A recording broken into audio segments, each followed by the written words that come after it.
Dawson's Rambles. Hey YouTube, Dawson Ryder here. More Power Rangers news has hit this morning. I'm sorry about all the bombardment, and there's going to be even more next week with PMC. But this morning we got our first teaser trailer at it's mainly Super Ninja Steel's return, but it has some scenes from Dimensions in Danger, which is the name for the 25th anniversary crossover. Also, it's been confirmed to be 30 minutes, so we'll get to that in a second though. But so that dropped, and then maybe about 10 minutes later, less, we got first details on the plot synopsis of it. So just to go over the trailer first, the Super Ninja Steel stuff, it was pretty short. It was only 30 seconds, so it covers all this in 30 seconds. But you know, it teases what we all knew was coming, which is the Blaze Megazord introduction, and then some stuff with Evil Mick, you know, which I'm pretty sure is from the show, like the regular show and not the crossover stuff. But yeah, that's like the main takeaways for Super Ninja Steel stuff. But for the stuff everyone's excited about, which is the noteworthy stuff I'm talking about, it confirmed we were getting the return of Gemma, Ranger Operator Series Silver from RPM. She was like rumor firmed before since forever, I feel like almost a year. But like we get a shot of her in this trailer, and I think it's funny that unless like Mike Ginn's in it and we don't know about it, somehow that like she appears in this and then Mike Ginn was in Hyperforce, and there needs to be like some sort of special like on Hyperforce or something where they finally reunite, because it's weird that they're such characters that are known for being together that they're appearing separate. But anyway, but so that there was a shot of that, and then the big deal was, or at least I thought was, just because of what I've talked about before, Tommy shows up as Dino Thunder Black. He drops down. He loves dropping down, apparently. That's his thing now since Dino Thunder. Like, he dropped down on top of that car in Legendary Battle, and he drops down as Dino Thunder Black. It was really cool to see Dino Thunder Black, because it's usually I'm MFPR all the time, and there's something I'll talk about that in a second. But I also just want to note that I appreciate the demorph was just how they did it in Dino Thunder, sort of this like shrapnel, shattered glass look to it. But yeah, okay, so the plot synopsis. So basically, it's like Kroger brand, bootleg, whatever you want to call it, Shattered Grid in a way. I mean, the main villain's name is literally Lord Dravon. I think it's Lord, but it's like, it sounds like if you were to buy a Lord Draken toy at Big Lots, it's like, oh yeah, that's Lord Dravon. But it's not the character. I mean, like, the Green White Ranger suit is like a monster, I think, from the Ninja. Or is it new? No, I think it's from the Ninja. But anyway, yeah, it's from the Ninja or something.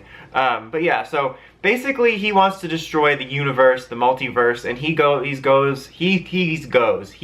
guys. That's what he does. He goes throughout the multiverse and kidnaps Rangers and creates clones of them. And then you have Wes recruiting good guy Rangers to help them. So basically, it is very reminiscent of Shattered Grid, and the evil clones thing definitely brings about the possibility that the first picture we saw of Tommy, Wes, and Kat was evil Tommy morphing into green, because like when the trailer dropped before we got the synopsis, I thought honestly, oh, maybe Tommy has the ability to swap forms. Honestly, I wouldn't mind that. I think that if they somehow had a throwaway line about how he's able to do it now, would just sort of make things easier for any future appearances, or explain why he decided to show up as green in Legendary Battle while also using Saba. So I don't mind / kind of want him to have that ability to just swap between all the forms. But, you know, that picture could have been with evil green Tommy, but we could see good Tommy suiting up too. I don't know, but that brings up a possibility. Apparently also in the synopsis it talks about, or like in this like news story synopsis, that Tommy and Wes are going to be the core focused like returning Rangers that get like the biggest role, and everyone else will be smaller level, you know, probably to varying degrees, I guess. I guess it depends. Some might get some lines or little interactions. Others might just be honestly face cameos. But so yeah, so kind of be prepared for that. Like I said, it's 30 minutes, so it makes sense. And I like that at least the two Rangers they have as the focus, like they make sense having that larger role within the PRU, because like we've seen that Tommy kind of keeps tabs on things, and obviously, assuming things haven't changed for Wes, he works with the Silver Guardians, so he's still active, you know, even if he's dressed like Wes from Target. Joke stolen from Will. But yeah, so there's that. There's also rumored to be a potential extended cut that could go on Netflix or something later, like the Legendary Battle. Honestly, if it's such a big deal and they're wanting to be this like, oh, the 25th anniversary, they should just try to air the whole thing. It's probably something to do with Nick's scheduling or something, I don't know. But if not, instead of waiting for Netflix, depending on how long, I could be, you know, complaining about this and it releases on Netflix the next week, for all we know. But instead of waiting for that, I'd rather them just drop the extended edition like the day after on Nick.com and like the video on demand services or something like that. I don't know. But I hope there is an extended cut. I don't think it'll be a full hour.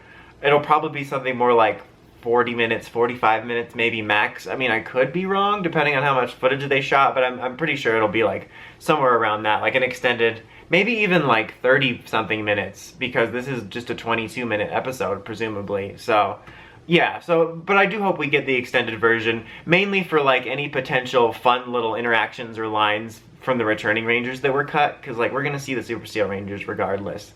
But yeah, the plot does definitely sound like bootleg Shattered Grid, which is actually really funny. I wonder how intentional versus not intentional that was, but like I'm excited for it in the sense that it looks like it'll be fun. You know, it'll be a nice break from sort of the monotony of what Super Steel's been.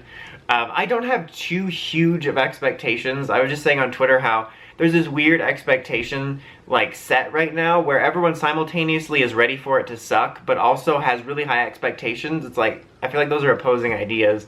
Like, the quality of the current show right now is like just kind of worn me down, and I'm so tired of crossovers that I don't really have any like, I want this to happen, I want it to be this good. I think I'll just probably enjoy it generally, you know, and I'm just kind of ready to move on to the next era. But like, I am excited for it. I think that even if the plot is definitely like watered down Grid, I think it at least is a decent setup. You know, I think it'll be interesting to see. I like that they're acknowledging the different universes. Like, I wish they would have said something in Dino Charge so there wasn't the big upset, for myself included.